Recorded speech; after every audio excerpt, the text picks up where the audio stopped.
last years of the 19th century, that human affairs were being watched from the timeless worlds of space. No one could have dreamed we were being scrutinized as someone with a microscope studies creatures that swarm and multiply in a drop of water. Few men even considered the possibility of life on other planets. And yet, across the gulf of space, minds immeasurably superior to ours regarded this Earth with envious eyes. And slowly and surely, they drew their plans against us.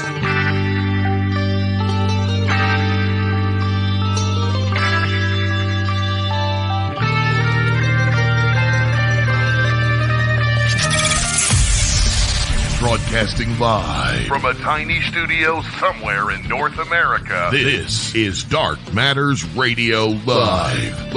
And now I give you your host, the silverback of ufology. Here's Don Ecker.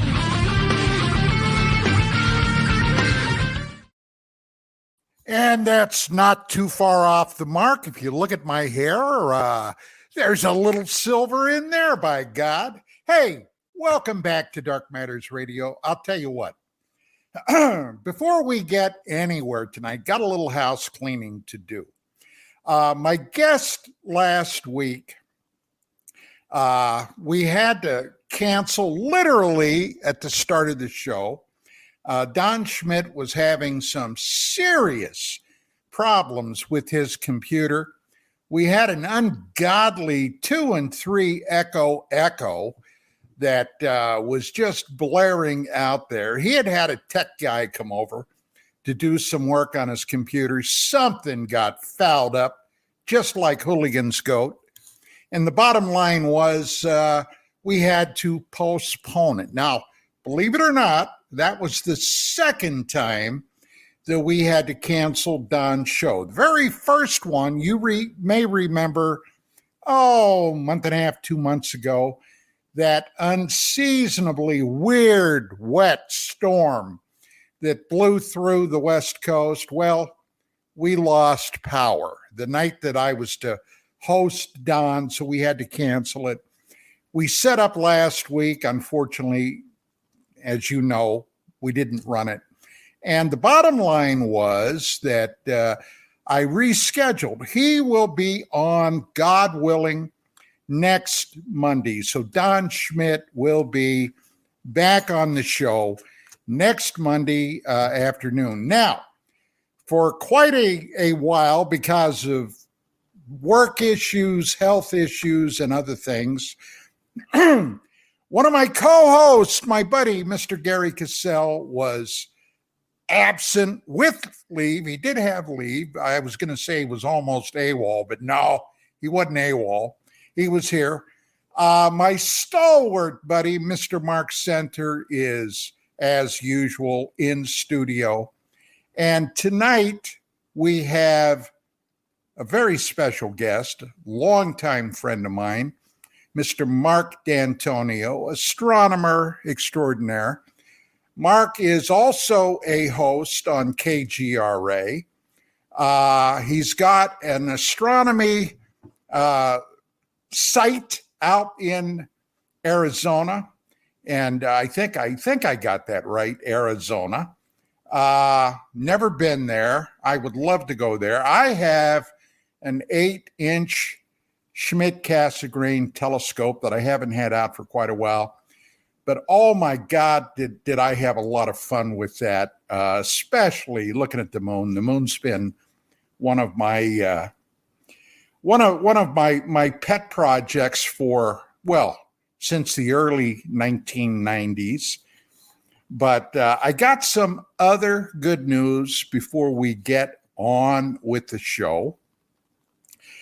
KGRA is now in the 20th century. Yeah, you heard me, the 20th century. We got call-in phones. So, seeing how things go, I'm going to give you all the number that you can use to give us a call right here at Dark Matters Radio after hour 2 begins. Not during the first hour, but hour 2. So, you know what they say about radio? The first thing you do to the audience is you tell them what you're going to tell them. The second thing you do, you tell them. And the third and final thing you do, you tell them what you just told them. Okay? That's radio, gang. And believe me, I've been doing it a long time. Trust me, that's the real deal. This will be our call-in number, okay? For Dark Matters Radio right here on KGR-ADB. Oh, and in case you're wondering what the DB stands for, because believe it or not, I did when I first saw it. That means digital broadcasting. So now we all should be on the same page. Here's the number, 855-472-5483. Okay? One more time, 855-472-5483. And we'll start accepting them after hour 2 begins. So, with that being said, let me bring the gang on camera. Mark Center, Gary Kissel, and Mr. Marc Dantonio, our guest. Don said it was 8 inches. Yes, I did. Yes, I did. You got it. You see, you get that crap out of your ears. You do See, here. it's 9 inches already. Mine's 10. I'm so juvenile. That's all I can think. When you said 8 inches, Marky D, it's great to have you back. Hey, buddy. Mark. Hey, guys. How are you doing? Nice to see you, Gary. Nice to see you, Don, and Mark Center over there. I know you got to point the other way. It's the opposite. You know, it's one of those things. Okay, we can look that way too. You know, but only an astronomer can say mine's an 8-inch, and he doesn't mean anything anatomical. He means everything for his telescope. And every other astronomer would say, "Oh, okay," you know. But if you aren't indoctrinated, or if you don't understand astronomy, you're gonna say they're talking porn. What are they doing over? That's disgusting, right? I mean, that's what you're gonna get. And unfortunately, I've been accused of doing that. You know, 8 inches, Mark. 8 inches. 10, Don. But remember, you have to measure from the base. Is this length or girth? That's what I'd like to know. Okay, it's diameter. In high school with soup can. In reality, it's diameter, so I guess that's even more. Well, you being our in-house astronomer, Mark, I got a bunch of questions for you, buddy. Oh, yeah. On the James Webb Telescope, one of the most amazing creations by human beings. Indeed. This instrument is allowing us, the human race, to virtually see almost back to the beginning of time. Indeed. That's right. And are you familiar with some of the latest discoveries of the James Webb? I mean, we've all read like news articles and news items, but the most important one I think that's come out of the James Webb so far is the finding of potentially dimethyl sulfide in a planetary atmosphere around in an exoplanet's atmosphere. Now, what's that and who cares, right? Well, we care because dimethyl sulfide is that smell when you walk by the ocean at low tide, that smell, it kind of smells nasty. It's plankton farts, basically. Really? It's biological, organic creatures that have exuded waste products, and those waste products are in the form of dimethyl sulfide. It's actually called here on Earth, it's called the smell of the sea, which is not very pleasant, is it? No. But it is. It's the smell of the sea. And so we found that dimethyl sulfide might very well be in this planetary atmosphere, and that speaks volumes because That does. the only thing we know is that dimethyl sulfide is formed by life and life processes. So it's an extremely exciting and thought-provoking concept, namely because the planet it was found around, okay, which is Kepler 2, I think 18b or something. Well, the planet it was found around is a planet that's much larger than the Earth, but it has an atmosphere almost entirely of hydrogen. And you wouldn't think that that would actually be something where life could exist. But under this hydrogen, based on everything else that's being seen, it looks like it's a water planet, entirely a ball of water, as far as we can tell. Now, that means dimethyl sulfide would have a chance to make itself evident in such a large oceanic environment. And so maybe maybe James Webb has seen life for the very first time in human history. How far back is that, Mark? How many light years away? This planet, I got to go look. I think it's 200 and something, maybe 400. I have to look. When I saw dimethyl sulfide, I stopped caring. I mean, that was the most important finding. And it doesn't matter how far away it is, because you can always find a finding like dimethyl sulfide in an atmosphere using a James Webb. It doesn't matter if the planet is 1 light year or 1,000 light years away, you can still see it. So it's sort of distance independent. I have a question for you. Is there any other chances of that being found in any other form than from biological life? No, that's the thing. Okay, dimethyl sulfide is a organic byproduct, and so if this finding is true, then it means that something is pumping a ludicrous amount of dimethyl sulfide into the atmosphere of this exoplanet. So, and I've noticed that you're emphasizing if. So the question is it really what they're seeing? Well, what's the range of possibility? The range of possibility is that the spectra that they're reading is wrong. Remember, all we ever see is the light, and we're seeing the spectrum, and we're seeing the spectrum in the infrared. Now, the infrared realm, of course, is the realm we don't see with our eyes. You have a visible spectrum here, but then out past the red over here, you don't see that. But, heat is infrared. That shimmer on the road is caused by infrared energy. And the infrared energy isn't something you see with your eyes, or else, boy, the world would certainly look different. You would not be very good looking if you were seen just in the infrared, because you'd have these hot spots in the middle of your face and a couple of hot spots here. Your ears would be hot spots. You wouldn't have a face that we recognize, see? So, and in the ultraviolet, similarly, your face would look very different in the UV than it would in the visible light spectrum. So it's pretty interesting how all this works, Now, the other thing, too, is that when they found the dimethyl sulfide potential, they also discovered lots of CO2. Very good finding, because CO2 means that there's carbon there. And we know that carbon is the basis for life here on Earth. Every life form on Earth is a carbon-based life form. And they use carbon, hydrogen, nitrogen, oxygen, phosphorus, and sulfur. That spells chomps without the M. It's an N, so it's chomps. And that's the basis of DNA. It's the basis of other compounds. It's the basis of life itself, and of amino acids, nucleotides, which actually are the foundational building blocks of life. Well, so, Mark, I got a question for you. Now, it's kind of in the same town, but it's on a different street. All right. Okay.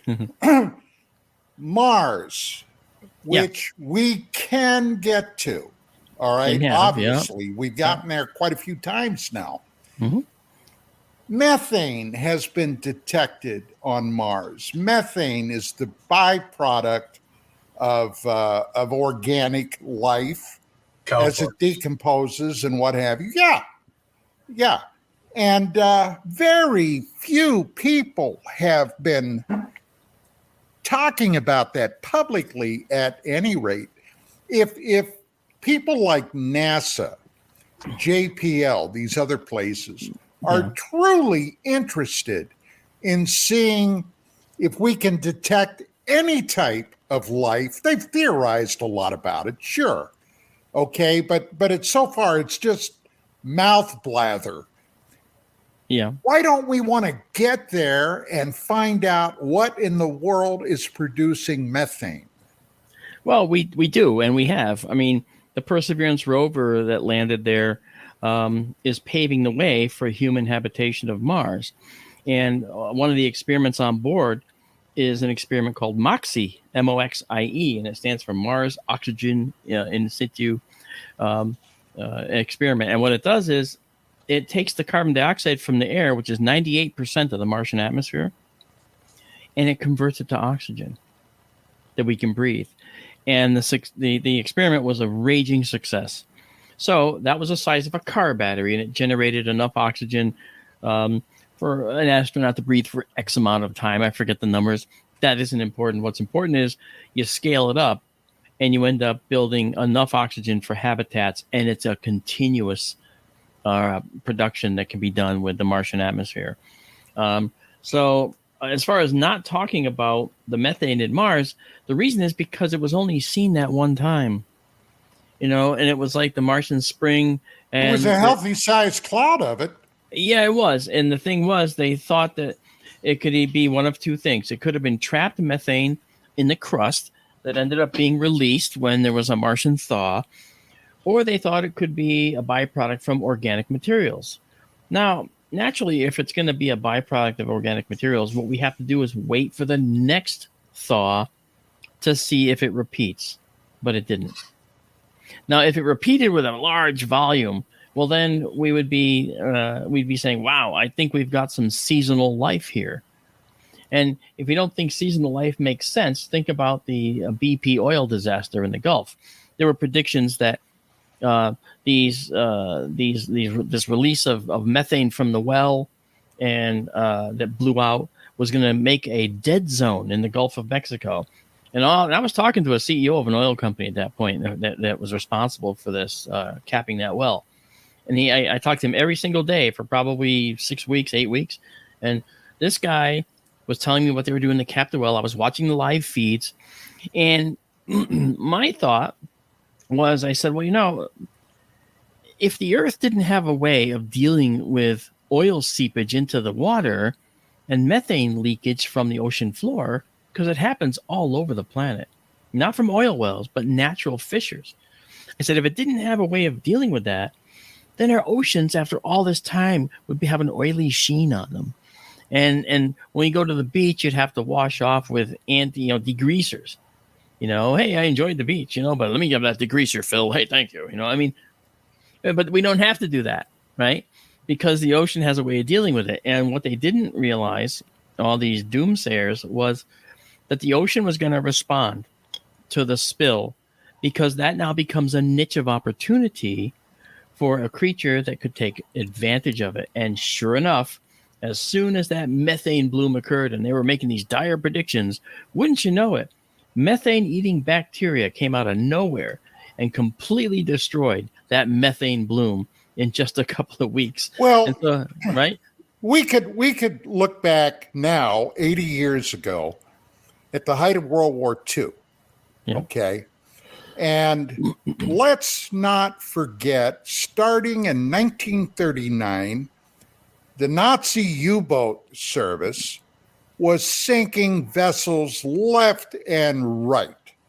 Then we got into the ship sinking business in the Pacific. We sunk thousands of vessels, Japanese. Yeah. The Germans sunk, I guess, ultimately thousands of Allied and American vessels. Yeah. Which meant a hell of a lot of oil went into the water. Okay. Ships that were carrying fuel, gasoline, oil products, what have you, went down, blew up, stuff everywhere. And we survived that, didn't we? How did we do that? Well, yeah, I mean, keep in mind that all those ships that went down, like the Ixtoc well, when that went off in the Gulf several years earlier, tens of millions of gallons of crude oil just blew into the sea, way more than all of the losses of World War II combined, obviously. And so then you have this well, the BP oil well, that one sent several million gallons into the ocean. All right. However, again, the ocean has a way of reclaiming that stuff. Okay, and the first step is that the oil was in the water column, and then it will actually start to attach the particles in the water column, sink to the bottom, become like these little roly tar balls on the bottom, and then eventually get back reabsorbed into the bottom and into the strata. And that is how we survive these things, because the Earth has long ago it was a place of opportunity where for niches of creatures that can show up out of nowhere, do a job, and go away. So when the methane bloom went away at the BP well, the creatures waned off, and they weren't reproducing as fast, and they're still there because they're part of the whole ecosystem in the entire world's oceans. But they're just not there now. Now let's go to Mars again. So on Mars, they thought maybe these creatures are hiding in the subsurface permafrost, and when it got warmer, it could have been released, and we saw this bloom of methane. But could it also be that this bloom of methane that we saw was just actual trapped methane in the ocean strata? And it's possible, in fact, that was. The methane is a carbon atom with 4 hydrogens attached, okay, CH4, okay? And that compound can be generated by organic materials, and it can be generated by volcanic activity. It can be generated by life. I'm sorry, generated by trapped hydrates, they're called, clathrates, ices that are methane ices, like we have in our ocean. We have clathrate or hydrate fields here on Earth in our fields. Well, if that's they all been went one off of the. once, yeah, go ahead. That's been one of the suggestions down in the Gulf of Mexico, especially in areas around the so-called Bermuda Triangle, that might have been responsible for the loss and destruction of a lot of boats down there. Yeah, methane being released from the sea bottom. Now, tell everybody what happens if you're in a vessel, a boat, and you're sailing along, and beneath you on the ocean floor, suddenly there's a giant methane burp. Okay, let's suppose that happens. First of all, remember how boats work. They displace water, okay? So they displace a material that's very dense, right, by their shapes. Now, if you put a boat 100 feet in the air and you drop it, it's not going to continue to float. It's going to just fall down. The similar kind of thing would happen with a giant methane burst from the ocean floor. It would come up to the surface, and now the boat's trying to float on mostly gas of some type. So it would tend to go down and subside into that frothy mess. And then when that stuff was done, the boat could effectively be several feet underwater, several tens of feet underwater, depending on how big the burp is, as you call it. So that is something that a boat probably couldn't get back from. I like burp. I know, the burp is a good term. I like that, Don. I'm going to use that. And no royalties, though. So, but that methane burp, again, it would have to be substantial. But the thing about the methane is it would almost immediately overpower any crew. And this would explain, and I'm not saying this is how it would happen, because I don't actually believe that, okay? But it would explain why there was never any SOS coming in, because if you start breathing methane, you might smell methane, but then you say, what is, and then you're done. Okay. You're going to pass out almost immediately. It's amazing how fast you pass out, in fact. So when people clean septic tanks, the old kind where they have a manhole cover, they open and they go down inside. Now they basically put a methane meter in there to make sure that there's no methane in there. Because many times a guy would go down there and just get overcome by the fumes. He can't even yell for help, because before he knows it, he's already passing out. See, so the crew wouldn't be heard from, I don't think, in such a case. So that's one thing for it. The one thing against it is that once these things happen, it's not like they just regenerate and come back. You know, and the clathrate fields and the hydrate fields are known. Their locations are fairly well known. And if you look at the whole Bermuda Triangle area, there's just not enough of that there to account for all of the many calamities that have occurred there. But Bigfoot. It's Bigfoot's fault is what it was. Okay, who said that? That asshole Kissel. That's who said it. He's such a jerk. But, you brought up something a minute ago because, like, natural oil seeps, which is what they're called, is something a lot of people aren't aware of, that crude oil is constantly being dumped, and methane into the oceans. Millions of tons a year. Millions of tons. And they act like when there's a disaster, they call it disaster. It's like, well, wait a minute. No, there's more naturally seeping into the ocean than what's caused by these events that you're talking about. Right. And the only difference there, right, in here is that they're distributed across the globe. Okay. Right. They're not focused in one spot. So that's why people say, oh no. Okay. However, there's other things that come into play, right? And that is like our beautiful rescuers, the methane-eating bacteria that come into play, the tarball process for recovery of the oil. I mean, crude oil that comes out of the ground is a natural product. It's nothing man-made, human-made, right? So, well, in April of 1981, my then wife, not my current wife, but my then wife, and I went down to Miami Beach, Florida. And she, by the way, was a very fair-complected young woman at the time, got a horrible sunburn. She didn't realize what that Miami sun would do to her. But anyway, every time we would go down to the beach and walk along the beach, we'd come back and our feet would be black up above our ankles from all the tar balls and the residue from I guess oil coming up or whatever. It was horrible, man. I was totally surprised by that. Yeah. But that you're looking at a recovery about, process. Right? Yeah, that's an oil recovery process done the natural way. Yeah. It takes Earth a long time, but Earth's going to outlast us no matter what, to be honest. It's a big planet. There's a lot of surface area, and that giant amount of surface area on this planet gives rise to mechanisms by which that surface area can be preserved by the Earth naturally. And this is one of them, the oil recovery process.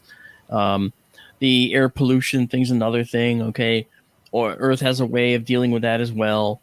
So there's a lot of ways that planets deal with this. And if we go back to K2-18, this potential hydrogen world, okay? If it has a giant water ocean, then there's going to be a massive surface area because this planet it's got to be twice as big as ours, I think, and it's actually it's like 8 times the mass or something like that. It's big, so it's a bigger, rounder. Well, it's not rounder, but obviously a rocky planet, obviously, right? It's a terrestrial world, yes. That means rocky, but it doesn't mean without an atmosphere. It has an atmosphere and probably has a worldwide ocean based on the spectral responses. And everywhere they look, they see, and the model, by the way, that best fits the data is methane, carbon dioxide, okay, and this dimethyl sulfide.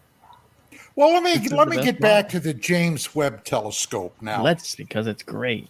One of the things fascinating. Now, I'll tell you, when they first got that deployed and they started getting data back from it, a lot of photographs and what have you, I got to tell you, Mark, I was just blown away.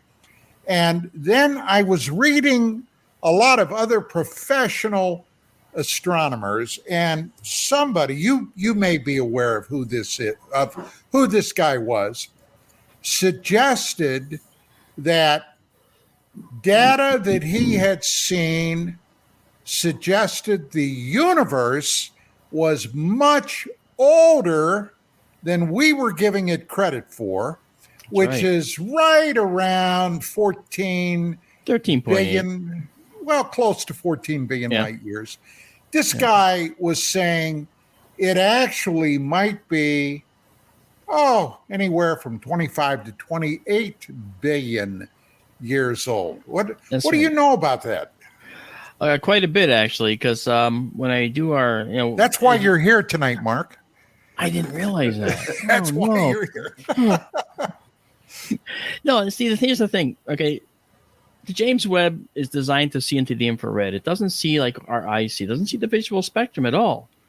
And you might say, well, why do we put a multi-million-dollar craft up there that can't even take a regular picture? Because the purpose of the James Webb is to see back in time. And you'll say, but wait a minute, Hubble sees back in time. To some extent it does. But when we say see back in time, let's define what that means. And we have to do a little bit of astronomy here. So be ready. When we look out into the universe, we see galaxies that are far, far away. Now, galaxies are what I call island universes. They're just clusters of stars. They have big spiral arms many times. Sometimes they're big balls of stars. Okay. And we see them. There's probably about 2 trillion galaxies besides our own in the universe. And when we look out and we see them, the farther away they are, the faster they were found to be moving away from us. Wait, what? The faster they were seen to be moving away from us. The great repeller.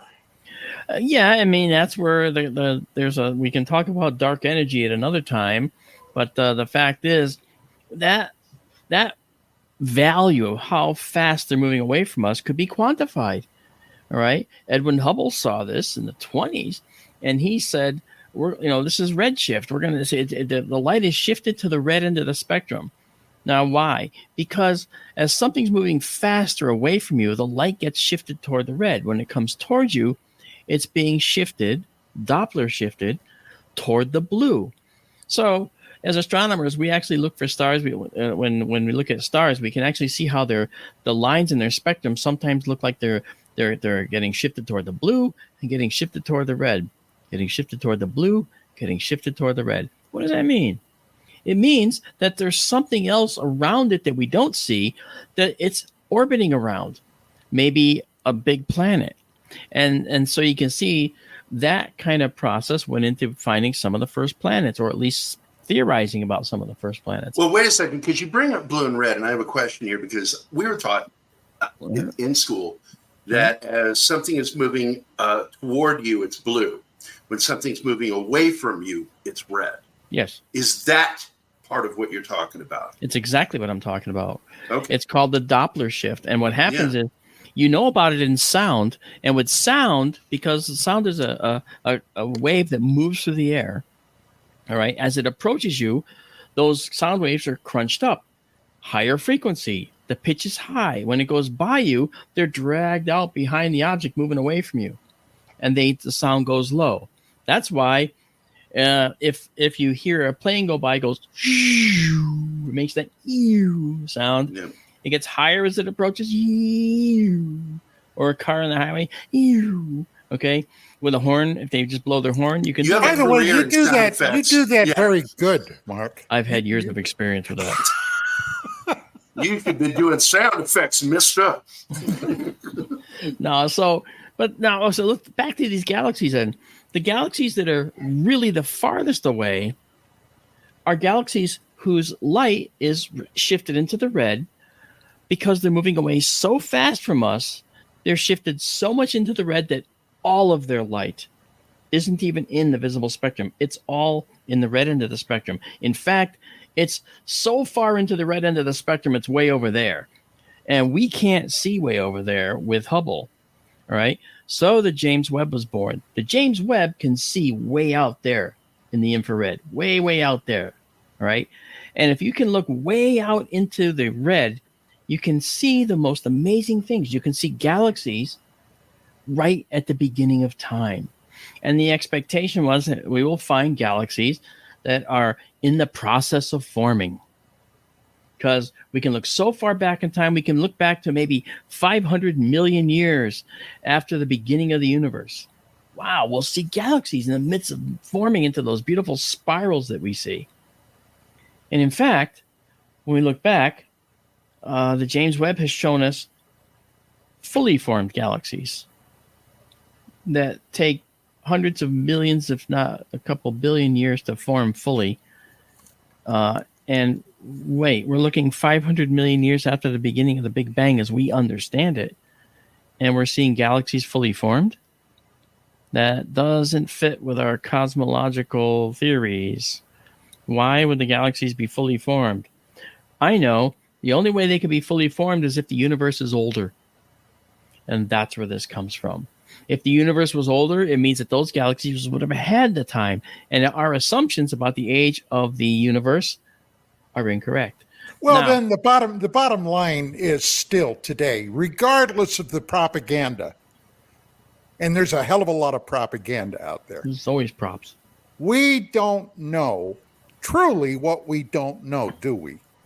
Well, that's true. But one of the things, too, though, you have to understand as well, is that further study of these galaxies shows that there's other galaxies out there that we do see that are in a different stage of their evolution.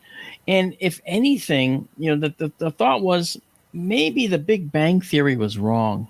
That's actually the motivator here. The primary motivator for all of those arguments was the Big Bang didn't happen the way it happened. We got it all wrong.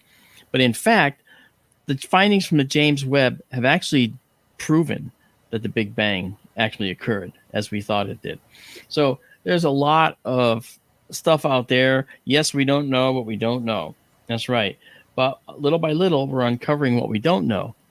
And, everybody hates to hear it, but the more we learn, the less we know, right? Well, let me bring this discussion a little closer to home, to good old planet Earth and the solar system. Oh, all right. A lot of people may never have heard this before, or they may have seen it and it just passed out of their mind. But we as a species are fairly certain that roughly every 25 to 26,000 years, something seems to disrupt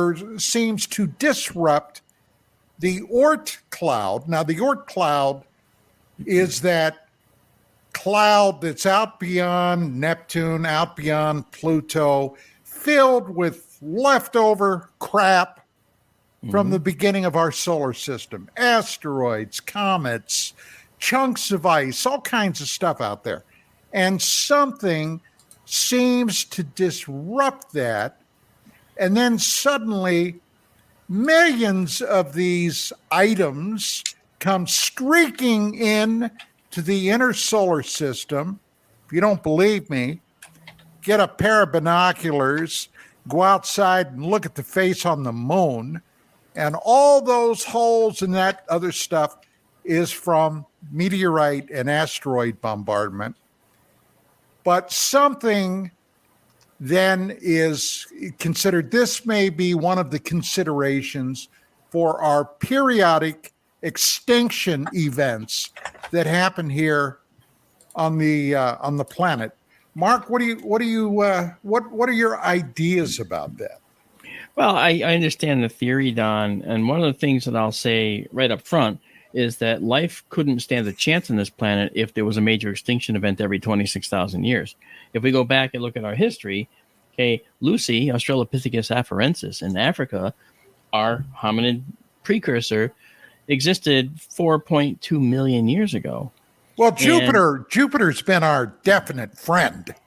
Well, Jupiter is a shepherd. That is correct. It shepherds a lot of stuff in. Back in, what was it, 94, Shoemaker Levy? Yeah. Okay. I was outside with my telescope then when some of they called it a string of pearls. It was an astronomical chunk of matter that the gravity of Jupiter broke up, and then it hit the planet like a string of pearls, and the holes and the huge black, remnants of that impact were breathtaking, Mark. I know them you in your had to scope too. I did. I actually brought mine. At the time, I had an 8-inch Schmidt-Cassegrain telescope as well, Don, and I had it out watching this event, and I watched over time, over hours, as Jupiter rotated, I could see those scars come around. It was absolutely stunning. And yes, and that's a comet that got too close to Jupiter, and Jupiter's gravity managed to pull it apart. And of course, those fragments went, boom, one after another, like a stream of bullets. And they're hitting at tens of thousands of miles an hour. And so a lot of energy is released when that happens in the form of explosive energy. And so you had this dark bullseyes on Jupiter. Yeah. Now, that's all fascinating stuff, right? And one of the things that I think about is when we think about the safety of our planet, that's what the DART double or dual asteroid rendezvous test was all about. DART was about going to Didymos and Dimorphos and striking the smaller with an impactor to see if we could change its orbit, and we did. Yeah, that was another amazing technological. Well, just about a week ago, Mark, I read an article that suggested that there are a number of objects out beyond the Oort cloud that have been discovered by NASA. About 7, 8 of these things. They don't know what they are.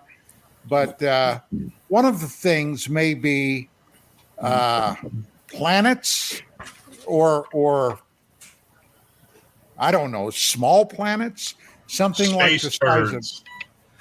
Well, it could be space turds, sure. Is that a Oumuamua? Yes, that is. It looks more like a space turd, but yes, it is. All right. Do you know anything about that, Mark? Yeah, I do, Don. Oumuamua is actually shaped more like a pancake. The initial findings were based on the way the data was coming in. It looked like it was ultra thin, all right, and like a spindle. And it turned out that it was more of a pancake shape. I've talked to Avi Loeb quite a bit about this, and he wrote the book, of course, Extraterrestrial. I referenced him quite a bit in my paper I wrote. I sent you a copy of that, didn't I? Yeah, I don't know if you did. I better find that. Oh, you better have sent that. Oh, you haven't read it? Well, if you sent it to me, I would have. Well, I'll tell you what. If I haven't sent it to you, I will. Make sure you do. I'll read it. I will put it on Skype for you, buddy. Yeah, I appreciate that. Thank you. Now, I've talked to Avi's Galileo team. They're very interested, obviously, in finding potential incursions into our local universe, our local space, by potential extraterrestrial beings. And, he came under great fire for this. Why? Because he's Harvard? How about he has an open mind. He doesn't say they are aliens. He says we can't ignore the possibility. That's all he's saying. And he's absolutely right. That's how I operate. That's how I roll. It's like we can't ignore the possibility that we're seeing extraterrestrial influence when we see something happening. I want to go back to something you said, though, before. You mentioned something about the moon and its craters coming from that Oort cloud process, okay? What happened on the moon was a little different than that as far as we understand it now. There was a early bombardment era on the moon when the solar system was just forming. Many of those craters you see on the moon are billions of years old. They're not tens of thousands or hundreds of thousands. They're billions. Although there's stuff out there that's still striking the moon, all right? Every day there's meteors still hitting the moon. You just don't get to see it because... Oh, us too. Right here on Earth. Oh, yeah, absolutely. However, when it comes to the moon, every one of those things that are like come to the Earth, the atmosphere burns up a lot here. But over there, nothing burns them up, and they reach the moon. I remember there was a lunar eclipse in 2019. I think it was January 19th or 20th of 2019. I was live streaming, all right, the moon, the lunar eclipse. And the moon was blood red in our telescope right there on the screen. And all of a sudden, we saw a meteor strike the moon. We're one of 5 groups on the planet to catch that happen. Wow. And we've got it on video. right? So, there it is. And people can go to our SkyTour live stream YouTube channel and look for the video that says an this is a asteroid. great time to tell everybody when your show is on and how to reach your live stream, your astronomy events. Ah, sure. Okay. Well, first of all, as you know, I'm an astronomer. This is what we look like, and and so we usually it's bundled up even more. But the days of being in a cold observatory are over for me, because I did that for years. I worked in a big observatory doing parallax study, the study of stars near the Earth, and I stopped that after I received my degree in astronomy. And I went on to do computer science, entered a master's program in computer science. And then I went on to just do public outreach in astronomy, because I felt that was really where it's at. And that's what I've been doing ever since. So to that end, I've created on YouTube a wonderful place where people go, and I'll probably do it tonight if it's clear out there. SkyTour live stream. SkyTour is one word, SKYTOUR, and live stream. And it's SkyTour live stream with Marc Dantonio. It's on YouTube, and we broadcast to YouTube, Twitch, Trovo, Rumble, Facebook, and this is a live session. We open up the observatory. I'm in Connecticut, and I run the observatory. It's out in Arizona. I run it from here, and I open it from here. I run it from here. I show people it from here, all this stuff, and we take these wonderful photographs of the night sky of these objects that are just so amazing. Out there, the sky is so dark you cannot see your hand in front of your face. Okay, there's no lights. So when we take pictures out there, we send them up to a cloud server, and within 30 seconds of taking the photo, 2,500 miles away from here, it's available to everybody in the world. And so people can find those by going to skytourlive.org. We're a 501c3 nonprofit, and I've spent a lot of time, a lot of effort putting time into this, along with other people that help us. There's people within our SkyTour group that have literally every waking moment is spent doing SkyTour. I feel guilty. We just had a beautiful video done by Isabella in Bulgaria. She's just a listener, but she does phenomenal work, right? So there's a lot of people that are anxious and hungry for this, right?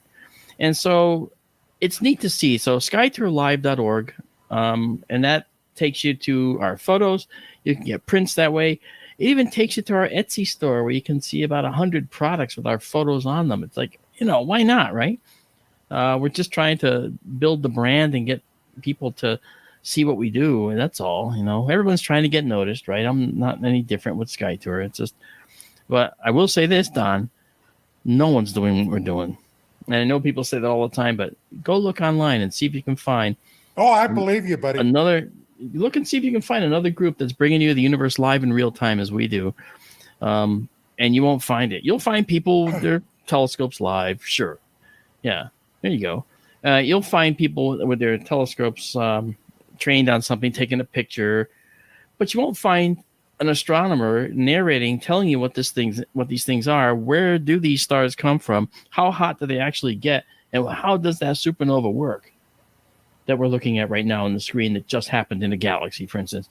And so Betelgeuse, okay? I can't wait. That's going to be fireworks, and everybody should see it. It's only between 500 and 700 light years away, and they say it's probably within 10,000 years of going supernova. Now, we'll know, because right before it goes supernova, okay, what gets out of the star before the shock wave that disassembles the star are these little things called neutrinos. Neutrinos are these high energy particles that are going through you right now. Millions of them are going through you right now, Don. Okay, and then you too, and you, and me. Okay, they're going right through me. I've got neutrino guard. Scotch guard is not neutrino guard. Okay. Oh. But these neutrinos, okay, they'll reach the planet. They'll leave the star and reach us in just a few hours before the actual explosive shock wave breaches the surface of the star. That explosive shock wave is matter. The neutrinos are high energy particles. So those come out first. They get to us. And if we see those, and we're looking for neutrinos all the time, we'll train our telescopes. Something's over there that just gave a burst of neutrinos. Look for a star that's going to explode. And if it's toward Betelgeuse, we got some fireworks coming. Now, is there any danger of cosmic ray burst, radiation, anything like that from this star when it does go nova? Probably not at all, but probably. Let's be clear. We just had a gamma ray burst strike the planet from a distant location, and it did some measurable, had measurable consequences, but nothing dangerous. You didn't get it's not like you were getting 1,000 dental x-rays in 1 second or something like that. But we were bombarded by these high energy particles from gamma ray burst. It was actually called the Vela supernova remnant. Okay. Now, when a star goes supernova, it just doesn't go away. All right. In the center is a neutron star or a black hole. And that neutron star could be a star that has these hot spots on it and be rapidly rotating. And as that lighthouse beacon swishes by us, we'd get particles that come out toward us. The Crab Nebula in Taurus is another one of those. It's a gorgeous nebula that was actually seen to explode. The star was seen to explode by the Chinese in 1054 AD. Okay. Yes. Yeah. And then to this day, we've gone back time and time again to look at it. And what you see is this. You actually see it expanding into the universe over 100 years. It's the most amazing thing to see. So the universe isn't immutable. The universe is changing all the time. And we've seen asteroids go through our field. You see these asteroids come right through. That's an asteroid going between the Earth and the Moon, and we caught it. And there it is, going right through. Okay? And once it's gone, it's gone. One thing I remember reading recently about Betelgeuse, that when it does go supernova, our sky will look like it has a second sun. Oh, yeah. Actually, when Betelgeuse goes supernova, then like the Chinese observation in the Taurus Crab Nebula supernova, there will be a second star in the sky that might be visible during the day as well. Now, you can see planets during the day. You don't know that because you've never looked probably, but you can see Venus during the day. And if you know where to look, you'll catch it. There it is. I see it. And if you look away and say, look at this. Oh, it's gone. It takes you a while to pick it out, but you can actually see Venus at certain times of the year when it's just that right size and brightness quotient. And so, but a star will look like a star during the daytime sky. I think that's really cool. Okay, guys, we are literally seconds away from the break. Let me do this. Yes, let me do this. We're going to be taking the break here in just a few seconds. After we come back, we will entertain your telephone calls. Here's the number if you wish to join us, 855-472-5483. And you can speak to Marc Dantonio, myself, Gary, or Mark Center right here on Dark Matters Radio. Center? Yeah. We'll be back. So, hey, stick around. Put them in the...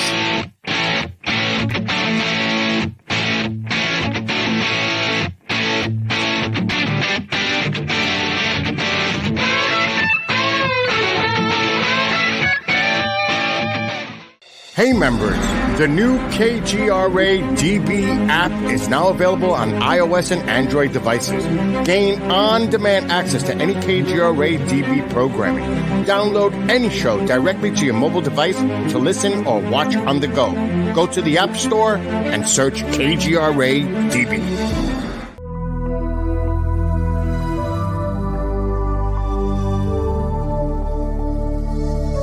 Are we alone in the universe?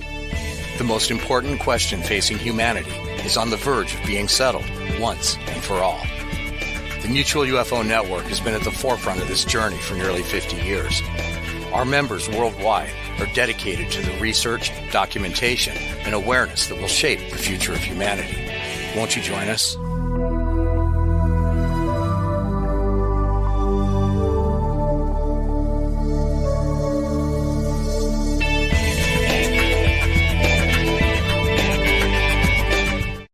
Are you looking to go on a faraway journey that is magical and mysterious, reaping on mystical legends? If so, then Mysterious Adventure Tours is perfect for you. Imagine a voyage to explore ancient mysteries of Ireland, haunted majesties of Scotland, or their chilling birth of the vampires in Romania. These small esoteric getaways are limited and do fill up fast. So, go to mysteriousAdventuretours.com and book your trip soon. You're listening to the KGRA Digital Broadcasting Network. We provide unparalleled coverage of trending news in the world of ufology, cryptozoology, and paranormal phenomenon. Whether you're watching our video live stream or listening to one of our audio programs, you are getting the best from world-renowned researchers and hosts, guiding you through topics the mainstream won't touch. Miss one of your favorite programs? No problem.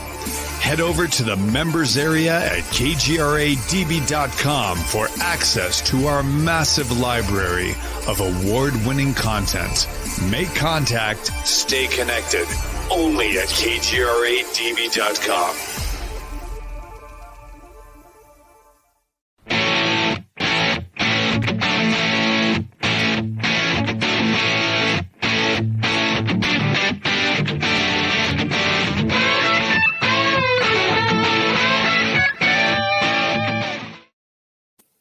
And we are back one more time real quick.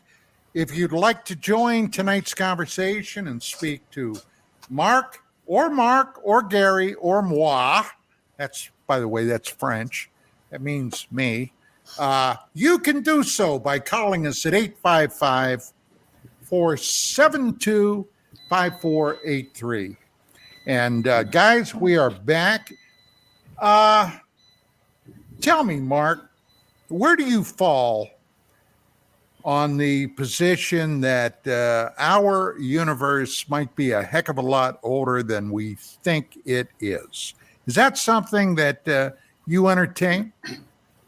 Well, we mentioned this before, Don, and one of the things that you have to look at is our understanding of the universe comes from our understanding of how long it takes some things to develop, the location of the cosmic microwave background.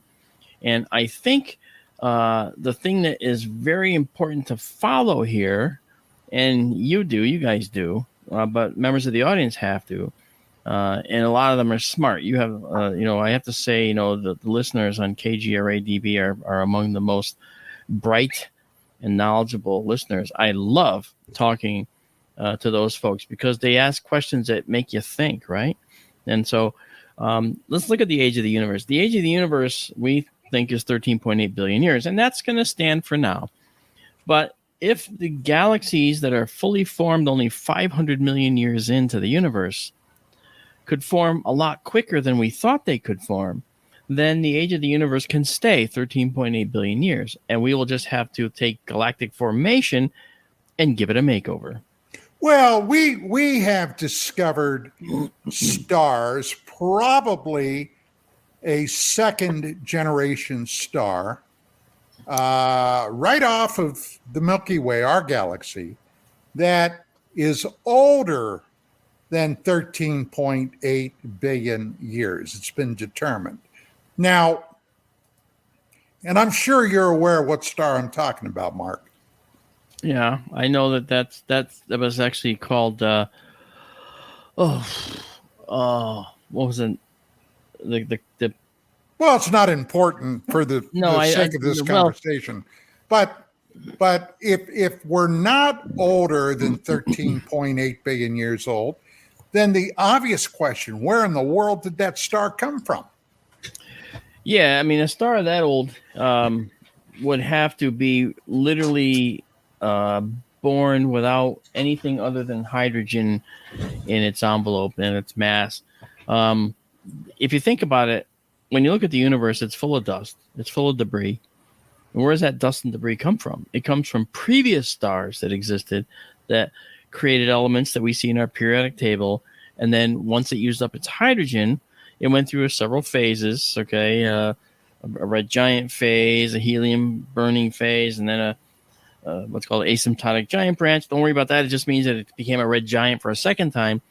And that star would usually go into a supernova at the end of that and scatter its contents to the interstellar medium. Those contents could be in the form of dust, new elements that the star didn't start with, or all the elements that it had in that main envelope that you see as the round star when it was formed.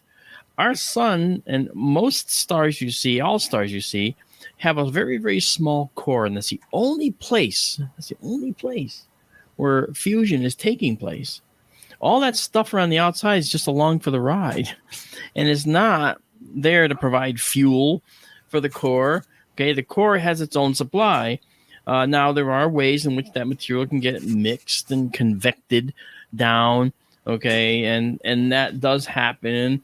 But the bottom line is that when we see a star that only has hydrogen in it and maybe some helium from the results of fusion, then that gives us an idea about its age. When we see globular clusters that look like exploding snowballs of stars, these clusters are among the oldest clusters in the universe because you look at their composition. They're called population 2 stars. And their composition is that they are mostly hydrogen gas with some helium. Well, you look at our sun, and we have mostly hydrogen gas with some helium, and then we have calcium, magnesium, and about 50 to 100 other elements in our star's composition. Where did those come from? It came when the sun was born. It was in the nebula from which it came, and it became the stuff around that hot core. Well, we've just crossed the Rubicon. Okay. We have our very first caller on this show, and it's Ron from Minnesota. I know Ron. He used to call back in the day, and he's a frequent caller. But go ahead, bring Ron on, and we're ready. We're ready to go, Ron. Hey, how you doing, Don? Welcome back, and first time caller. Yeah, this time around. do you got a question, hey, Mark, Ron? And Mark Center and Gary, or however you say your name. Anyway, you got it right. Jagary, we call him Jagary. Anyway. Jagary. Just won't call you late for dinner. All right. That's right. I had a question for Marc Dantonio there. On the supernova of Betelgeuse, or however you say that name. You got it. Is it going to disrupt the local real estate of space? Like, will Orion, the constellation, still be there? Like, say in 15 or 20,000 years from now, when they look up there and the third star isn't there, or the first star, however you're reading it, is not there on the belt system. And it's like, well, there used to be a third star there, or 3 stars there to make up the belt, but it went supernova and it's no longer there now, it's just a cloud. Will that disrupt the rest of that region in space, or? Actually, that's a great question, Ronald. Thank you. Red star, not the belt. But there is something going on in the belt area too, though, I thought. Yeah, actually, well, let's look at. We'll address your question about the belt next. But Betelgeuse itself, Betelgeuse didn't always look like that. I mentioned Lucy, Australopithecus afarensis, earlier in the show. When Lucy was walking around Olduvai Gorge 4.2 million years ago, if Lucy could look up and see Orion, she wouldn't have seen the Orion that we see today. She would have seen that the star that we call Betelgeuse, which is a bright red star to us, was actually a bright blue star. Okay. And she would have noticed that instead of a belt of 3 stars, the leftmost star, Alnitak, probably wasn't there. It was just 2 stars. Now, Alnitak winked on just a few million years ago, just about 4 million years ago. Alnitak winked on. Okay. And it's only going to last a few million years, and then it's going to go supernova as well. All right. Wow. And then you have Alnilam, the next star over in the belt. That's going to go supernova as well. And Mintaka, the third star, supernova as well. Rigel in the lower right, supernova destiny as well. Okay. And Bellatrix in the upper right, okay, and Saif down at the lower left, probably supernovae as well. I have to check. But the bottom line is, stars are transients, okay, especially the big stars, and Orion is made of mostly big stars. Now, when Betelgeuse blows up, you also have to understand you're looking at a three-dimensional universe, okay? Alnitak, Alnilam, and Mintaka, the three belt stars in Orion, okay, those stars are actually further away from us than Betelgeuse. Betelgeuse is way up here. Betelgeuse is only 500 to 700 light years away.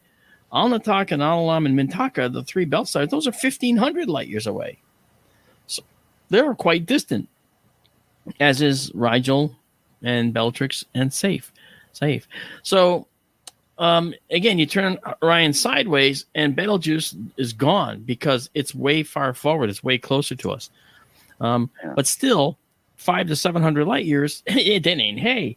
And then from that distance, Betelgeuse could explode with the power of 10 million suns, and it wouldn't hurt us. Okay, so and so we'll be okay. The local space around it could be changed around it. Okay, nearby, and what's nearby? A light year, 2 light years. There'll be gamma ray bursts from it, maybe some X-rays when Betelgeuse goes supernova. Possibility of a black hole, a singularity, Mark? It depends on the mass, okay? Betelgeuse is shedding mass like you can't believe, and that mass gets in the way of what we see with Betelgeuse. That's why it was probably dimming in the last couple of years, and then it started coming back again because one of the mass clouds it had emitted passed in front of the star, and it was cooler, so it made Betelgeuse look dimmer. Possibly because Betelgeuse is a very, very dusty star. There's all kinds of dust, and these red giants do this. That black dust we see in many photos of the universe comes from supernovae. It's usually carbon atoms and silicon atoms, and then those carbon and silicon atoms are like little spindles. They're only a few microns across initially, but then you get formaldehyde, methanol, and you get water and carbon dioxide ices, ammonia ices. From the interstellar medium forming ice on them because they're cold and dark places in the universe. And that's why I've always said this to people, dark nebulae, these dark clouds in the galaxies that we see, these are my hot button. They're the hottest places for me because they're the coolest places in the universe. And that's where, in these cold, dark recesses of the universe, that's where life is born. That's where planets are born. That's where life is born. So interesting. Now, one more quick question. I'll let you go. I'll take this on the air. How old is Betelgeuse? Do we know? How old is Betelgeuse? Yeah. Oh yeah, I mean Betelgeuse is only a few million years old. It's like it was what we call an O-type star probably when it was just fusing hydrogen into helium, and it was the brightest, bluest star you would imagine. Okay. But then after it used up its hydrogen, it grew into a red giant, probably started fusing helium for a while when it got a little bit hotter. And then now it's growing up this other branch to a final red giant. And the end result for Betelgeuse is going to be a supernova. So it's only a few million years old. Wow. Okay. Well, Ron, thank you, buddy. Well, thanks. You have a good Ron, evening, you, pal. Bye. Okay. Bye-bye. All right, although they're flashing it on the screen, let me tell you one more time. If you'd like to join in tonight, 855-472-5483. And we are here. Mark, when you basically look at the universe, it's totally insane to not realize it must be teeming with life, right? All types of life, not just sentience, but everything, plants, animals, God only knows what. Yeah. Let me ask you, and this is pure speculative, but do you believe, especially now there are so many people within the UFO, UAP paranormal field that believe, I don't, but believe that disclosure is just a skip, hop, and a jump away. Do you think we'll truly know other life out there before you and I pass off the mortal coil? Well, a couple of developments are looking very promising to me right now that could help answer that question. First of all, we'll always debate whether there actually is intelligent life out there. We'll always use as an argument against it that the distances between the stars is too great for any civilization to travel. So effectively, we'll always be alone, right? No, that's what we hear. No, I disagree. We took the first known airplane flight in 1903, the Wright brothers. Okay. Yeah. Two wrongs don't make a right, but two rights made an airplane fly. Okay. Now, with that being said, who would have conceived that 44 years later, we would be breaking the speed of sound? Of course so. Well, see, yeah, that's right. But you asked me a specific question, and I answered the specific question. Just I'm not done. No, okay, but just 22 years after that, we're freaking landing on the moon with human beings and bringing them back safely. Allegedly. Right. But when it comes to conventional wisdom amongst astrophysicists, hey, I saw that. Center is number one. When it comes to conventional wisdom, okay, everybody says aliens can exist. But when you talk to astronomers, astrophysicists, cosmologists, all of them are going to tell you and have told you historically, all right, that the distances between the stars is too great for them to actually get here. Academia says that. I, on the other hand, do not. All right? Yes, I'm an astronomer. No, I don't believe that the distances are too great because they don't actually travel those distances. Wait, what? Yes. This is a very popular lecture I've been giving all over the country, and it talks about using string theory. And within string theory, there's a tenet within string theory, a variant, if you will, called Randall-Sundrum 1, RS1. And in there you have 4 dimensions, X, Y, Z moving through time. Everything we've done, gone to Pluto, gone to Jupiter, gone to Mars, sent the solar probe to the sun, all that's done in the 4 dimensions. So distances are a point A to point B thing, and you have to travel all the distance between them to get there. That's why it took 15 years for the New Horizons probe to get to Pluto. Okay? That said, there's another way, and that other way depends on some of the promising developments I was mentioning earlier that have come along from Lawrence Livermore on this side of the Atlantic and from CERN on that side of the Atlantic. Let's marry those together for everybody, right? And here's how it goes. When you talk about these 4 dimensions, we also know from studying string theory that there is a 5th dimension as well. This 5th dimension is a highly warped dimension. It actually has a name, and you can look it up. It's called the bulk, B-U-L-K, like bulk produce, whatever. But in the bulk, if you can manage to go from your 4 dimensions into that 5th dimension, what happens is the universe gets really small and compact.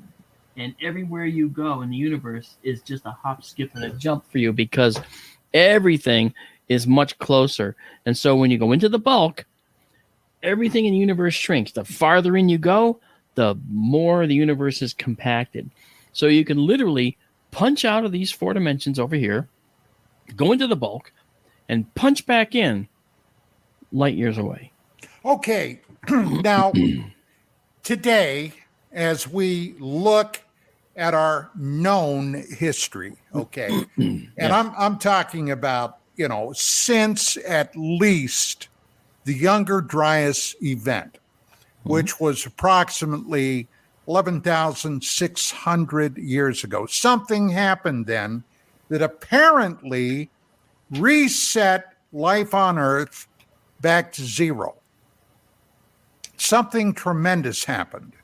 Destructive, deadly, lethal.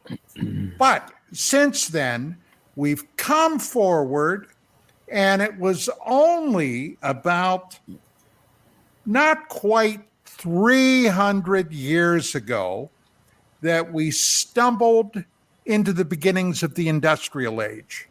So, for all intents and purposes, okay, we've been in the industrial age for just a scoshy bit under 300 years. Now, in that time, we went literally from horsepower to steam power to electricity to nuclear power. And boy, aren't we happy about that? Now, taking a look at that, that was under 300 years. Now, Mark, if there is another civilization out there, let's say, and in cosmology, this is not even an eye blink, but let's say there was another civilization out there that managed to escape through the filter. If you don't know what that is, I'm sure Mark will be glad to tell you, okay, that are 10,000 years older than us. Who in God's green earth knows what their science and technology might have done?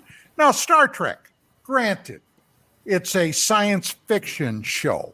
Battlestar Galactica, another science fiction. But they've all used elements of current known physics, engineering, technology, etc.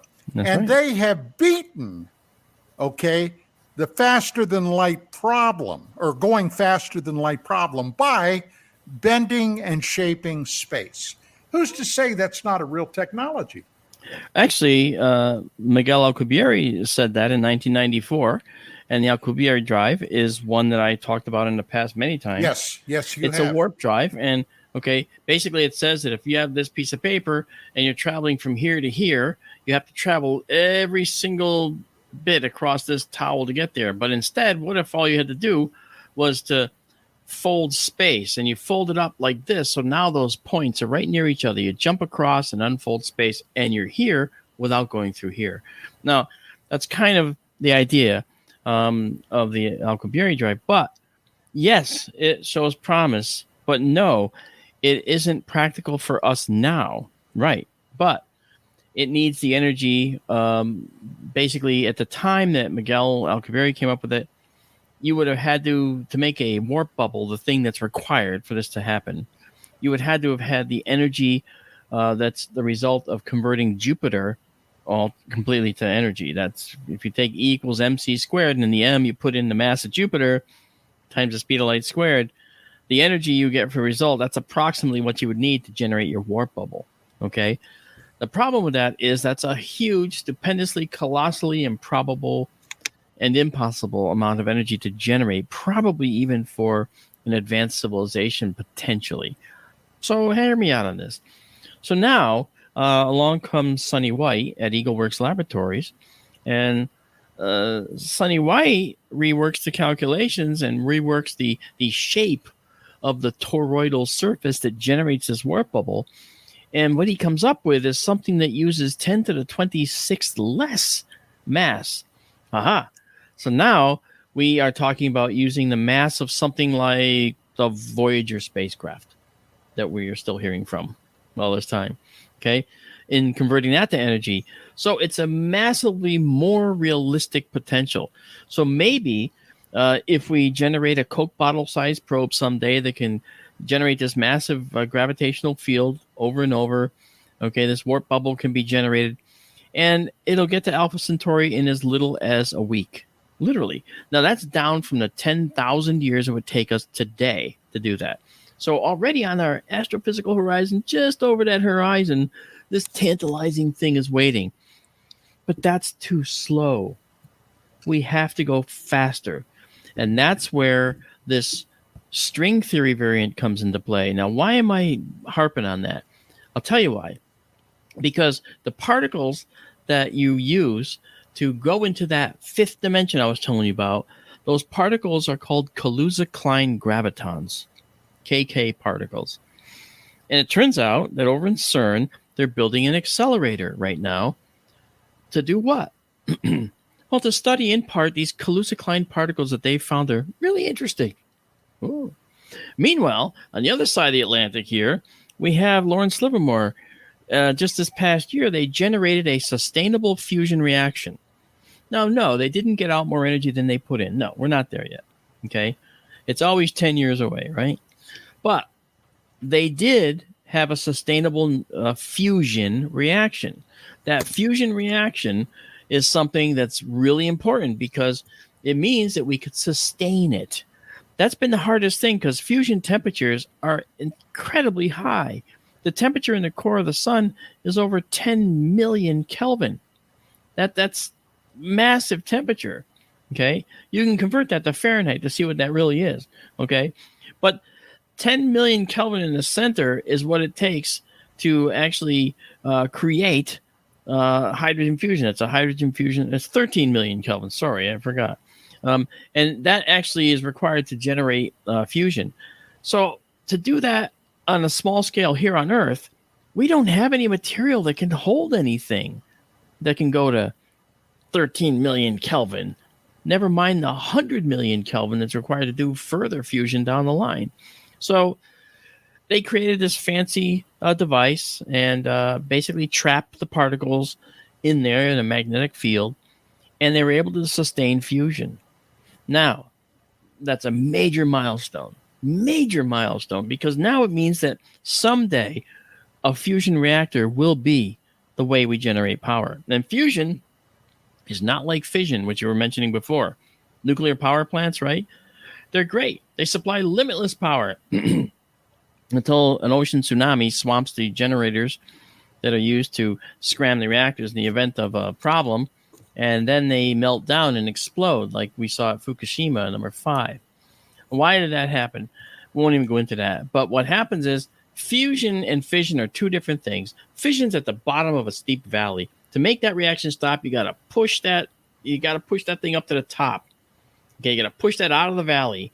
In other words, you got to put in energy to do that. You got to put in energy to push it out of that valley. And when you do that, you're doing that by putting rods down into the reactor. These graphite rods that go down to stop the reaction. You know that. Right. Now, for fusion, on the other hand, fusion's on the tip of a precipice like this. It's teetering on the brink of always wanting to shut down. If anything at all goes out of balance, it falls off the hill. You get a meltdown? You get an explosion? No, it shuts off. So fusion is the way to go. Fusion's harder to hold balanced. Okay? But if you can hold it balanced, then you have limitless power. And it's clean. What about cold fusion? Cold fusion was around, and I saw a resurgence of cold fusion. And I actually don't buy that cold fusion can occur yet. I haven't seen anything that shows me it can. So I'm on the side of show me the data, show me that it can work, and maybe I'll join your camp. But right now, I'm not there. Okay, so you see the problem, right? Fusion really is where it's going to be. And if we can marry the fusion, what do we call it? The fusion from Lawrence Livermore with the CERN developments with the KK particles. Well, now we have the power source because all it takes to generate these KK particles that live in that fifth dimension we talked about, all it takes is a fusion reactor. Now, let me get just a titch bit paranoid. Okay. Well, can I say one more thing before you do? Oh, yeah. Okay, one more thing, because I just thought of it. When you look at UFOs, you look at the shapes, right? They're mostly the flying saucer. Remember, they're round or they're triangles, right? Predominantly, we see circular flying saucers or triangles. You know why they're shaped that way, in my view? Because they're particle accelerators. That's why. So when you have a typical UFO that might be, say, 30 feet in diameter, and it's a circular UFO, that's a particle accelerator ring generating these KK particles, bathing the ship with these KK gravitons, which pull it into the bulk. So the ship, when you bathe a ship in these, it also creates micro black holes. Okay, this is physics. This isn't, science fiction. And then you create those micro black holes, and what's it going to appear to you watching it? It's going to look like it's shimmering. It might look like it's changing color. It might look like it's totally vanished, only to reappear somewhere else. Okay, it's going to do all the things people report UFOs doing. Now, yes, as an astronomer, I can say the color change could be atmospheric scintillation. I can say something at the edge of your visibility will look like it's coming and going. And the autokinetic effect is the one where you can't see in a blank sky. You can't identify that thing that just flashed in the sky. You'll see it here, then there. But it really could be traveling in a straight line, but your eye isn't capable of doing it because your eye is always dancing like this. Okay. But as Avi Loeb would say, we can't discount the possibility that we're actually watching KK gravitons at work. Sorry, now you can say what you want to say on your show. Oh, gee. I know, right? It's your show. Okay. Now, this is getting into some conspiracy woo-woo, all right? But I don't think, and I'm not saying I buy into this, all right? But I've seen it discussed. Okay. The last 15 years, I think anybody that's been taking a look around will agree that things have gotten wonky, okay? Crazy in a lot of different areas. I'm not going to get specific. I don't want to get into a weirdness here, but things ain't like they were 20 years ago. I'll just let it there, okay? So many things have gotten weird. But there are people that believe that the CERN super collider may have very well opened a dimensional rift, and either something slipped into our reality, or we may have slipped into another reality. Now, Mark, let me hear you poo-poo that thought. Well, there's several things you have to do first before you can poo-poo that thought. You first have to define what a portal is, because that's what they're saying. Okay. What is a portal? Do portals exist? And how would you hold it open? Is it a wormhole? Do wormholes exist? We don't know that, actually, by the way. So as far as whether the CERN super collider has opened up anything, I honestly think that it's not true. And I think that had anything like that happened, when these kaiju would have come out and just like destroyed the planet already. Let's be fair. Okay. But the bottom line is, CERN's work is really intellectual, esoteric stuff that, for the most part, if you went there on a tour to look at CERN, you'd probably be like, are we going somewhere else now? I want to get donuts. I mean, there's nothing exciting going on there. Let's be fair. Okay. Because everything that when you see the results, you don't see results. There's no boom. There's no splash. There's none of this. There's nothing like an Olympic diver jumping off a board.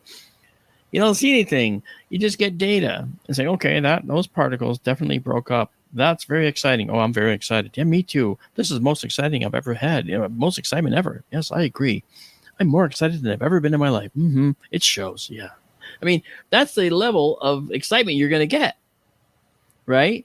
And so I don't believe that they've opened up anything other than their cans of tomato soup to have lunch, to be honest. I think that's all they've ever done. I don't think it's done anything malicious or anything like that. It's a giant collider. When I say collider, it's a ring, right? And the ring accelerates particles to as fast as they can using magnetic fields. And as they're trying to make particles that want to go straight, go in a circular path. Well, that already presents lots of problems, right? I mean, that's health problems. I'll tell you why. When you try to accelerate a charged particle and make it go in a path, how do you do that? You do that with a very, very powerful magnetic field all along that ring, okay? And they curve that particle around. Well, when you're making that particle go around, it's like trying to turn a gyroscope the wrong way. It's like, no, I don't want to go that way. I want to go this way, right? It's pushing against it. So you get a radiation called synchrotron radiation that wants to radiate out perpendicular to the path. So it wants to radiate out this way. If this thing's going this way, it wants to radiate out that way. So all along the way, besides losing some energy to that, you're also got to manage this radiation. And if an alien species has used a ring like this for their propulsion in their ships, they too have to deal with synchrotron radiation. And there's theories for how they've done that. So, again, I think the talks where people talk about that are probably the ones that would put everybody to sleep. And probably everybody but me. Because I do want to hear how synchrotron radiation is dealt with in an advanced species. I'd love to hear about that. But the fact is, all this is conjecture, right? Just like conjecture that CERN's opened up some portal, to the monster kaiju. Well, they do play with some very, very exotic material. Okay. They do. But they accelerate at high speeds, and it's exceedingly small amounts. I know that there was I'll give you an example. When I was a kid, my father told me, he said something like, something exactly like, well, we don't know what happens when they do these atomic colliders, you see, because, they don't know if all the atoms in the air will explode. Now, we know that that's not true, okay? But back then, that was actually a concern. Could that cause some kind of cascading reaction? What if it made some micro black holes? And these micro black holes, which do exist, we think, okay, start eating stuff inside CERN. Could they swallow the Earth eventually? The answer would be, well, a micro black hole exists for nanoseconds, and then it evaporates. All black holes evaporate, from the largest to the smallest, but the evaporation rate is slow for the big ones because they have so much mass. Okay, but the small ones, they exist. I'm a black hole. I'm here. You're gone. Okay, nanoseconds. Okay, so in other words, CERN is actually quite safe. The only thing that could go wrong is a scientist could be in the way of that synchrotron radiation, or in an unshielded location, and that would be fatal. But they might turn into the Green Hulk. Who knows? Or they'll turn into the Hulk, and they'll have to change their name to Bruce Banner. Well, Don, also, someone would have to make the clear assumption then, if these guys are on the edge of technology, right, with this CERN thing, and I mean, they're doing some stuff nobody's ever done before. Let's say they opened up something and something came out, right? Well, then you would have to assume that they're not at the edge of technology because they controlled it and hit it. And nobody's ever seen the outcome of it anyway, right? So, see that? See what he said? That's actually interesting. That's a very good point, Mark. But to be fair, you can imagine that CERN would have people that would leak information. After all, these are scientists, not government officials that are there with top secret clearances, So somebody would have leaked something if it was ever to happen. Sure. And so we would know. So I wanted to ask you a question about your side hustle with your 10-inch. And you've got all this all the imagery that you're putting out there. Yeah. There are 5,000 plus Starlink satellites. And if you look in a certain part, and there could be up to 40,000 at some point. Okay, at least 20,000 is what they have planned. So when you look at the horizon at certain times in certain places, you can actually see a cascading of UFOs that are going by. And I know that Don talked to you about Mick West, and I watched his latest one, and he had a very interesting one where he was talking about the military cases and how you can't get the information that you'd like to maybe figure them out as easy as the regular cases. And what they did is they took the footage and they figured out that these were Starlinks through various public domain, publicly available information, be it aircraft, also lightning strikes and things. And they put it all together, and I was fascinated because I saw a Starlink line about a month ago, and it was like eight of these things in a row, and they were going across me, and I'm freaking out because I've never seen this before. And then I go onto the web, and it just so happened that Mick West showed me what it was. And I said, holy crap, cool. But in your situation with all of your helpers in Belgium and things, what kind of stuff have you run into where you had to routinely either show examples or whatever to show people, no.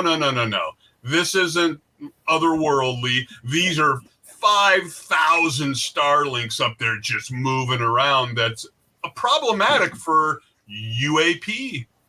You're absolutely right. And as the Mutual UFO Network's chief photo and video analyst, you can imagine I get videos and imagery of these Starlink trains, as we call them, in the sky. I caught one here with my Psionics night vision camera. I had 25 of them, and they had already been up there for a day, so they were spreading out. So they were like in this much sky, from all the way over toward the horizon over here to all the way to just past center here. So they were traveling about 60 to 70 degrees of sky, maybe 80 degrees of sky. These for telecommunications? For internet. Okay. And other surreptitious possibilities for the military. Yes. And so these satellites are a problem for astronomers, of course, because the initial batch that they launched, they didn't think about making them darker, making them something that wouldn't reflect as much light. The more recent ones, they do, but you can still see them. Okay, you can still see them. Trust me, I see them. Every single night, we see Starlink come through some of our images. Every single night. Okay, if I stream after this show, we're going to see Starlink coming through the field. Okay, they usually come in at a diagonal, and they leave a trail of a certain length when we're taking like 1 second exposures.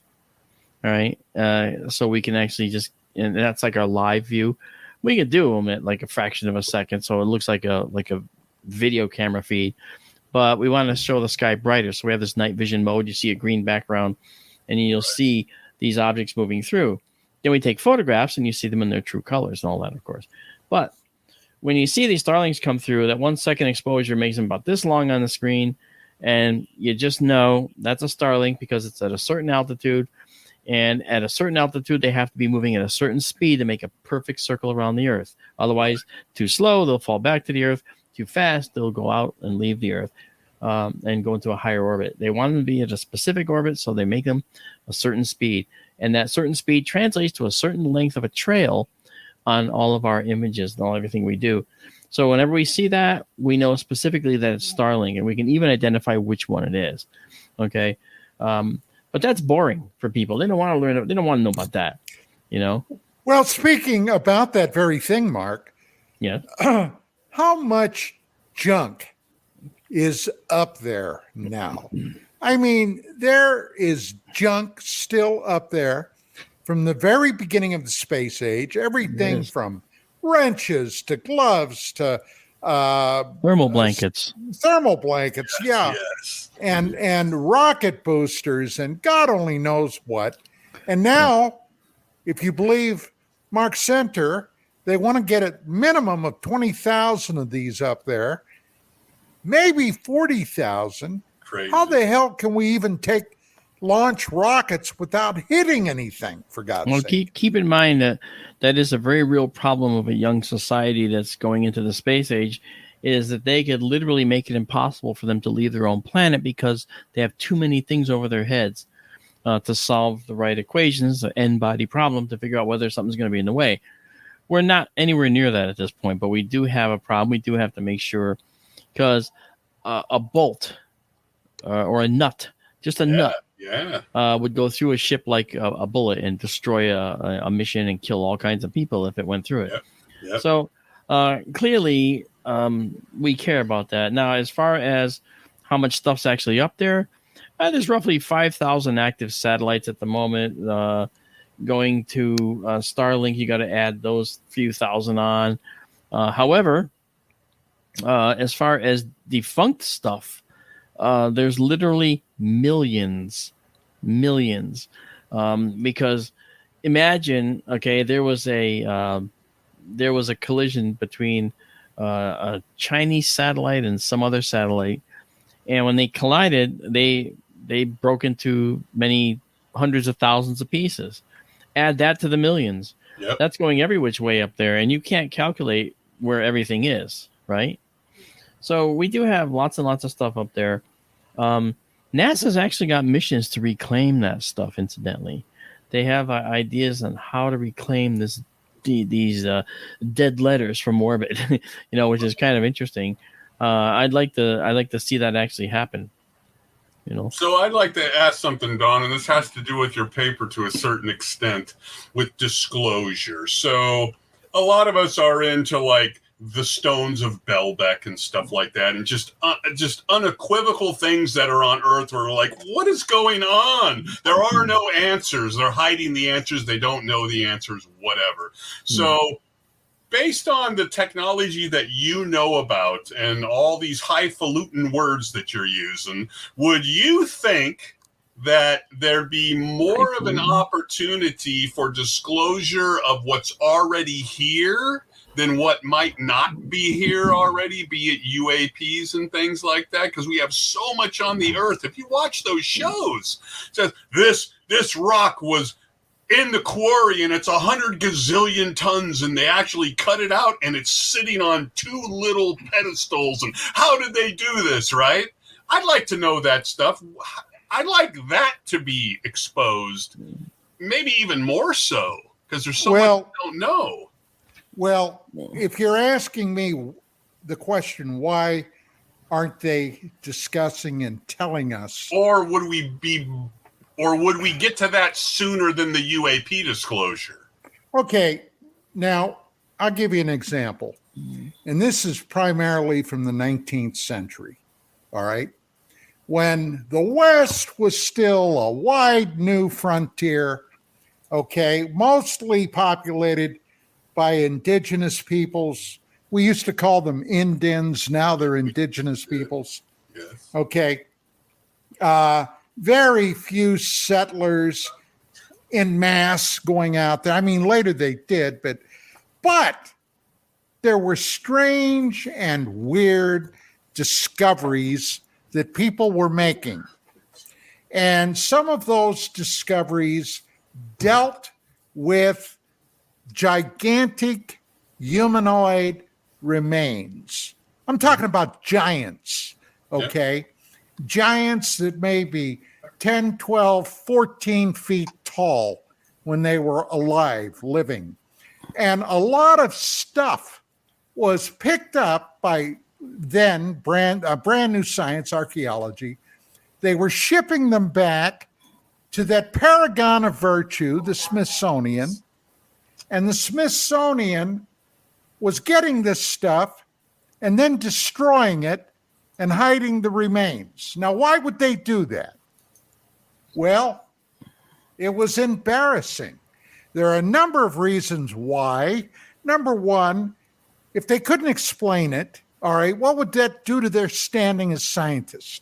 Number two, fundamentalist religion was all the rage back then. Hey, the only giant that the Christian Bible ever talked about was a guy by the name of Goliath, who David smacked in the head with a rock from a slingshot, okay?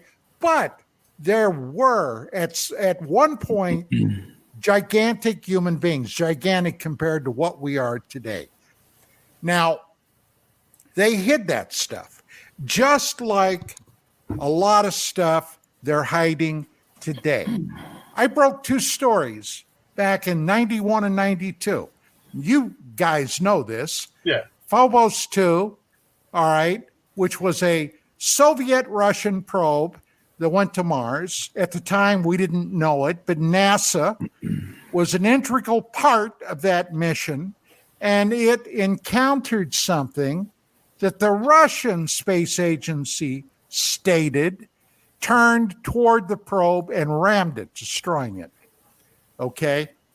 I broke that on national television. Not a peep from anybody about that, except a few that were in the fringe peanut gallery. And another one, STS-48, okay? Boy, I was savaged after I broke that story, which plainly showed some type of weapons firing at an unknown object, okay? And the object took a violent evasive maneuver. Now, that kind of stuff is inconvenient. It's embarrassing. It makes the authorities look bad. And they're not going to acknowledge it, guys. Well, right, but the stuff that Mark is talking about here with the mathematics and all these theories and stuff, do you think that delving into that at some point might be able to answer the stones of Baalbek and all that stuff, where there is no answer and they won't answer it? So how are we going to get to that answer? Well, we're not. Okay, that's the thing. Look, these gigantic megaliths that are all over the bloody planet, everywhere. They're in Peru, they're in Colombia, they're in France, they're in Easter Island. I mean, they're freaking where. Yes, they are. Okay? Nobody knows where this stuff came from. My best guess, an early, highly advanced civilization, or the possibility that we were visited by somebody and the humans at that time tried to emulate them. I don't know. Well, I guess my point is, Mark, is that everybody's going crazy over disclosure of the UAPs on more than likely not too much physical evidence that seems to be here, and yet the earth is strewn with physical evidence that we're not willing to answer, right? It's like, what the hell is going on? Okay, I guess you guys never saw my talk I did in Denver. No. And it was actually kind of, now I don't believe in the Nephilim or whatever the giants are. I'm not sure I buy that the Smithsonian would destroy stuff, because the Smithsonian, they did. Well, I've never seen proof of that, actually. But still, one of the things I want to mention, though, is that when you talk about, like giants, certainly those large skeletons that exist would be found elsewhere by other people. And in this day and age, they would certainly be publicized. Like now, a Bigfoot if it was found. Yeah, exactly. But the other thing, too, keep this in mind. When we talk about, for instance, if you have a group idea that permeates cultures across the globe, okay, and it's a globe, not a flat Earth, by the way, for anyone. I don't want to hear it. Allegedly.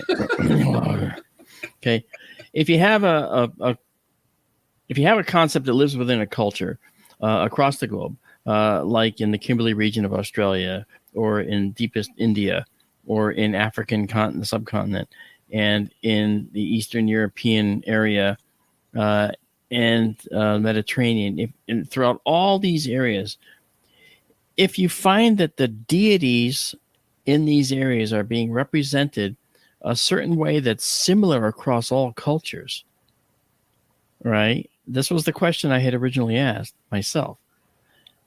Then you'd have to assume that all of these cultures saw something that they emulated, like you just said.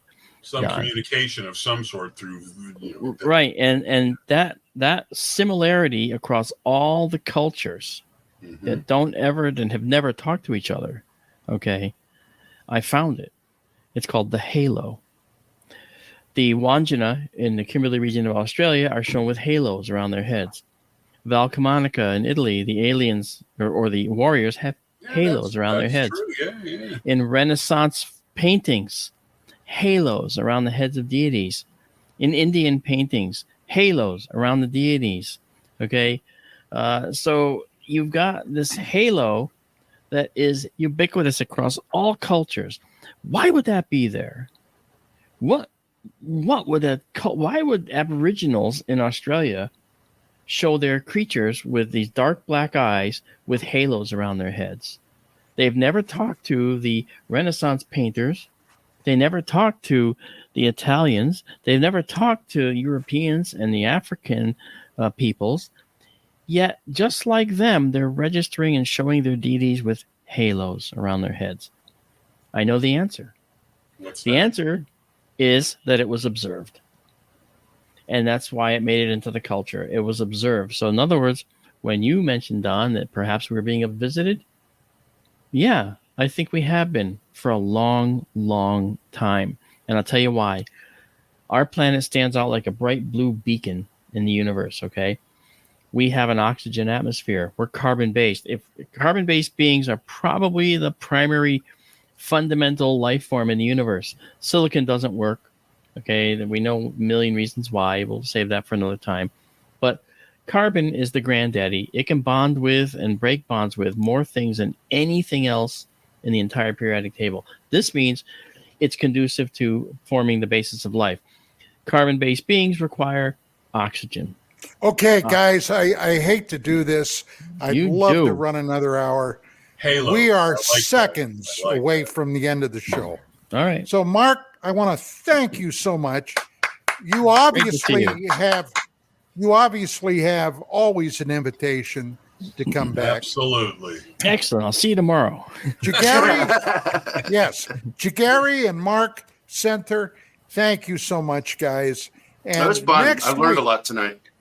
Next week, Donald Schmidt, one of the original Roswell researchers, going to be here. That's it, guys. Have a great evening. Good night. All right. Good night. Good night.